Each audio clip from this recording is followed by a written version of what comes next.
Moi, je ne sais pas si ça va perdurer dans le temps, mais depuis 1989, je fais des desserts aux champignons, je fais des desserts à la betterave, etc. Donc j'essaye d'interpeller le public.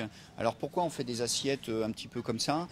C'est à la fois dans un sens de sensibilisation, pour montrer des produits, comme là je traite l'endive. L'endive, elle est quand même un peu vulgarisée aujourd'hui, on l'aime pas, on est réfractaire. Donc c'est aussi dans ce sens-là.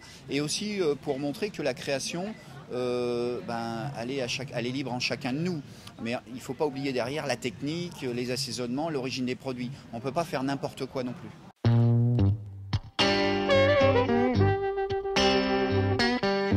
Non, c'est plus un dessert cuisinier. Regardez, il n'y a pas de proportion proprement dit, parce que c'est en fonction de l'endive et du produit. On est plus sur un cuisiné dans le sens, l'endive, elle est cuisinée.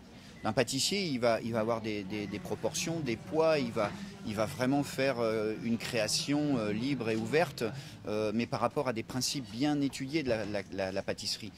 Nous, on est un peu plus en live, on va dire. Pour moi, d'abord, ça me vient sur la connaissance du produit. C'est-à-dire l'origine du produit, de l'endive, quelle qu'elle soit, de la pomme de terre, etc. De quel pays elle vient. Et des fois, qu'est-ce qu'il y a dans ce même pays comme autre produit. Et à partir de là, qui se ressemblent, s'assemblent, et on peut utiliser des produits. Regardez les baies rouges, par exemple, avec les piments, ça va bien. Pourquoi? Parce que ça pousse tous les deux en altitude.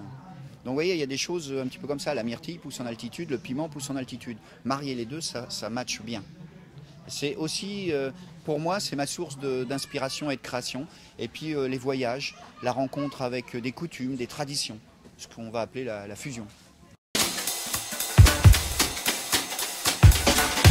Gourmet, gourmand, je pense, oui, il faut être surtout passionné, amoureux, et puis il faut rester humble devant le produit, comme le disait M. Contincini hier. Merveilleuse leçon de philosophie et d'humanité. En une petite phrase, il a résumé prenez du plaisir. J'ai pas de plat préféré parce que sinon les autres vont m'en vouloir. J'ai simplement la soif de découvrir encore plein de plats qui deviennent à chaque fois préférés, mais à chaque seconde, vous voyez, de ma vie. Ça serait l'idéal.